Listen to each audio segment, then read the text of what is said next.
Well, believe it or not, it's about 2 weeks later since I removed these other plants over here, and I didn't get done that day. See, I've got another one right there to remove.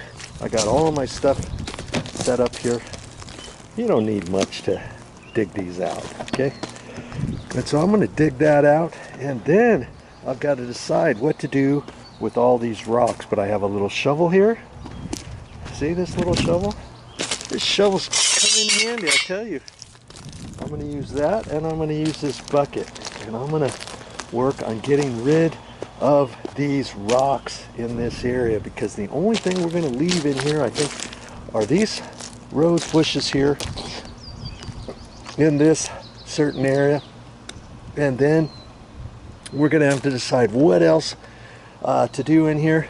But we're not going to leave these rocks. I'm going to take these rocks, transport them over here for the time being, and I'm going to end up putting decomposed granite in this area.